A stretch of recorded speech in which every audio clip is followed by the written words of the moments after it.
मिस्र का राष्ट्रपति और मिस्र की सेना देखती रह गई और इजराइल ने रफा क्रॉसिंग वाले एरिया पर कब्जा करके अपना झंडा फहरा दिया। काफी टाइम से आप लोग सुनते होंगे, मैंने भी आपको कई बार बताया है कि इजराइल का प्रधानमंत्री नेतन्याहू मिस्र को पहले कई बार धमकी दे चुका है कि मिस्र और रफा बॉर्डर का जो एरिया है वहां पर हम कब्जा करना चाहते हैं और अपनी सेना को तैनात करना चाहते हैं, क्योंकि रफा जो है वो हमास का आखिरी गढ़ है और इसी एरिया से हमास को सारे हथियार सप्लाई किए जा रहे हैं। हमास जो भी खा पी रहा है वो इसी एरिया से हमास तक पहुंच रहा है। बहुत टाइम से मिस्र को धमकी दे रहा था नेतन्याहू। मिस्र की तरफ से कहा जाता था कि नहीं, ऐसा कुछ नहीं होगा, हम अपने इस एरिया में इजराइल को कब्जा करके अपनी सेना को तैनात नहीं करने देंगे।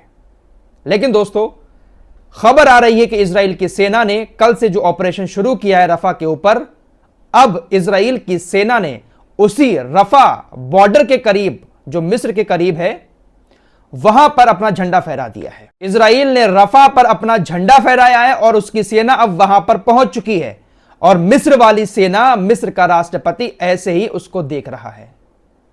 वैसे कल खबर आ चुकी थी कि इजराइल की सेना ने मिस्र के अंदर जो रफा क्रॉसिंग है वहां पर कुछ गोलीबारी भी की थी, लेकिन मिस्र की तरफ से कहा गया कि नहीं, ऐसा कुछ नहीं है और ना ही ऐसा इजराइल कभी कर पाएगा। लेकिन अभी अभी खबर आ रही है, मैं इस वीडियो को 11 बजे रिकॉर्ड कर रहा हूं भारतीय समय के मुताबिक, और तकरीबन 10:30 बजे यह खबर आई है कि इजराइल की सेना ने वहां पर झंडा फहरा दिया है। कुछ नहीं कर पाएगा ये मिस्र। कैसे दबे हुए बैठे हैं ये लोग। अब जो थोड़ी बहुत मदद पहुंच भी रही थी गाजा के अंदर रफा क्रॉसिंग के जरिए, अब उस मदद को भी इजराइल रोक देगा। इजराइल की सेना यहां तक पहुंच गई है और यहां से अब वो रफा के ऊपर बहुत खतरनाक हमले कर सकती है और रात से हमले लगातार जारी हैं। बहुत सारे लोग शहीद हो चुके हैं। कुछ ऐसी वीडियोस भी सामने आई हैं कि जब इजराइल ने हमला किया है, उन हमलों में कुछ ऐसी मौतें भी हुई हैं कि इंसानों के छोटे छोटे टुकड़े हो गए हैं। लोग छोटे छोटे गोश्त के टुकड़े इंसानों के उठाकर ले जा रहे हैं। फिलहाल एक बड़ी खबर यह भी आ रही है कि हमास सीज फायर के लिए राजी हो चुका है। अमेरिका की तरफ से यह प्रस्ताव रखा गया, मिस्र और कतर के जरिए हमास सीज फायर के लिए पूरी तरह से राजी हो गया है। सीज फायर की शर्तें यह हैं, अमेरिका ने हमास से कहा है कि आप टेम्परेरी सीज फायर के लिए राजी हो जाएं और हमें उम्मीद है कि यह temporary cease fire permanent cease fire में तब्दील हो जाएगा, लेकिन अभी आपको टेम्परेरी सीज फायर पर राजी होना पड़ेगा।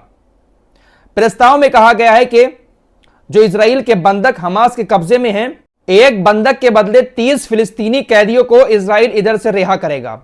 साथ ही साथ हमास ने कई सारी इजराइल की महिला सैनिकों को भी गिरफ्तार कर रखा है, पकड़ रखा है। एक महिला सैनिक के बदले में उधर से 50 फिलिस्तीनी महिलाओं को इजराइल रिहा करेगा। 3 स्टेज में यह सीज फायर होगा। पहली स्टेज 42 दिन की होगी और इसमें इसी तरह से कैदियों की अदला बदली की जाएगी। दूसरी स्टेज में इजराइल ने जिन जगहों पर 7 अक्टूबर के बाद कब्जा किया है वहां से अपनी सेना को वापस लेगा और जो तीसरा चरण शुरू होगा उसमें इजराइल पूरी तरह से अपनी सैन्य कार्रवाई को बंद करके गाजा से वापस लौटेगा। सीज फायर को लेकर अमेरिका की तरफ से इस तरह का प्रपोजल हमास के सामने रखा गया है। हमास पूरी तरह से इस पर राजी हो चुका है, लेकिन अभी भी इजराइल की तरफ से इस पर कोई भी रिएक्शन नहीं आया है। हमास कह रहा है ठीक है, हम इन शर्तों को लेकर सीजफायर करने के लिए पूरी तरह से तैयार हैं। हमास सीजफायर के लिए राजी हुआ। गाजा के लोग काफी खुश हो गए, क्योंकि इस वक्त जिस तरह के हालात बने हुए हैं, चारों तरफ से मौत का खतरा है गाजा के लोगों के लिए। अब देखते हैं कि इजराइल राजी होता है या नहीं होता है। इजरायली मीडिया का कहना है कि अमेरिका की तरफ से लगातार दबाव डाला जा रहा है इजराइल के ऊपर कि वो इस सीजफायर के लिए राजी हो। दोस्तों, इस्लाम में मुस्लिम औरतों का सबसे बड़ा गहना उनका पर्दा है। पर्दा, अबाया, बुर्खा, कुछ भी कह लें, यह हमारी औरतों के लिए बहुत ज्यादा जरूरी होता है। इसलिए हमें ऐसी चीजों को ज्यादा से ज्यादा प्रमोट करना चाहिए। आप में से अगर कोई भी बुर्के, अबाया का बिजनेस करना चाहता है और होलसेल में माल खरीदना चाहता है तो आप अल मदीना एंटरप्राइजेस से कॉन्टैक्ट कर सकते हैं। अल मदीना एंटरप्राइजेस मुंबई में बुर्के, अबाया की मैन्युफैक्चरिंग की जाती है। आप इनसे कॉन्टैक्ट करके होलसेल में माल खरीदकर बुर्के और अबाया का बिजनेस कर सकते हैं। अल मदीना एंटरप्राइजेस की कॉन्टैक्ट डिटेल मैं आपकी स्क्रीन पर लगा दे रहा हूं। अगर आप इनसे माल खरीदकर बिजनेस करना चाहते हैं तो होलसेल के रेट में आप इनसे माल खरीदकर बिजनेस कर सकते हैं। अगर कोई मेरी बहन बुर्का खरीदना चाहती है तो इनके पास बहुत सारी वैरायटी हैं, कांटेक्ट करके ऑनलाइन घर बैठे मंगा भी सकते हैं। कांटेक्ट डिटेल आपकी स्क्रीन पर है, कांटेक्ट कर सकते हैं। दोस्तों, यमन से बड़ी खबर सामने आ रही है। यमन छोटा जरूर है, लेकिन यमन वालों के पास दिमाग बहुत ज्यादा है। बड़ी खबर आ रही है कि तकरीबन 100 इंजीनियर्स ईरान से पढ़कर यमन के अंदर आ चुके हैं और यमन अब एक बहुत बड़ी हथियारों की फैक्ट्री बनाने जा रहा है और हथियारों के ये कारखाने यमन अपने पहाड़ों में बनाएगा। यमन अपने ही देश में फैक्ट्रियां और कारखाने खोलकर यूएवी ड्रोन बनाएगा और बहुत सारी मिसाइलें, गोला बारूद अपने ही देश में पहाड़ों के बीच में बनाएगा। 100 इंजीनियर्स पढ़ाई करके, कोर्स पूरा करके ईरान से वापस यमन आ चुके हैं। खबरें ऐसी भी आ रही कि जो फैक्ट्री और कारखाने बनाने जा रहा है यमन, ईरान कुछ और सलाहकार को यमन के अंदर भेजने वाला है। यमन वालों के पास टैलेंट की कमी नहीं है।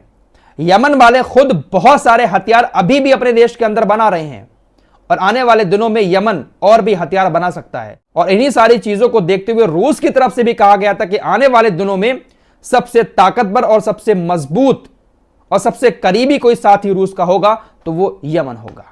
इंटरनेशनल क्रिमिनल कोर्ट की बात कर लेते हैं। आप सभी को बताइए कि इंटरनेशनल क्रिमिनल कोर्ट की तरफ से लगातार कहा जा रहा है कि अरेस्ट वारंट जारी करेंगे नेतन्याहू का, लेकिन कुछ होने वाला नहीं है क्योंकि अमेरिका की तरफ से लगातार धमकियां मिल रही हैं। अमेरिका के तकरीबन 12 सीनेटर्स ने साइन करके एक धमकी भरा लेटर इंटरनेशनल क्रिमिनल कोर्ट के अभियोजक करीम खान को भेजा, जिसमें लिखा गया कि अगर आपने अरेस्ट वारंट जारी किया तो यह आपके लिए अच्छा नहीं होगा और आपकी फैमिली के लिए भी अच्छा नहीं होगा। हम आपको भी निशाना बनाएंगे और आपकी फैमिली को भी निशाना बनाएंगे। करीम खान ने कहा है कि मुझे धमकियां दी जा रही हैं। वैसे कथित तौर पर एक खबर यह भी आ रही है कि यूएई ने दक्षिण अफ्रीका से कहा है कि आपकी वजह से ये international criminal court arrest warrant जारी कर रहा है नेतन्याहू का, आप इस केस को वापस ले लें, हम आपको अरबों डॉलर देने के लिए तैयार हैं। कथित तौर पर ऐसी खबर सामने आई है क्योंकि इजराइल जो है वो लगातार अपने दोस्तों से कांटेक्ट कर रहा है इस अरेस्ट वारंट को रुकवाने की। तो हो सकता है कि यूएई भी अपनी दोस्ती निभाते हुए इस तरह की पेशकश साउथ अफ्रीका के सामने करता हो कि आपको अरबों डॉलर हम देंगे, आप इस केस को वापस ले लें। फिलहाल इस वक्त की सबसे बड़ी खबर यही है कि रफा इस वक्त पूरी तरह से खतरे में है। रफा क्रॉसिंग पर इजराइल की सेना ने झंडा फहरा दिया है। अब वहां से वो रफा पर ताबड़तोड़ हमले करना शुरू कर देगी। टैंक वगैरह वहां पर पहुंच चुके हैं।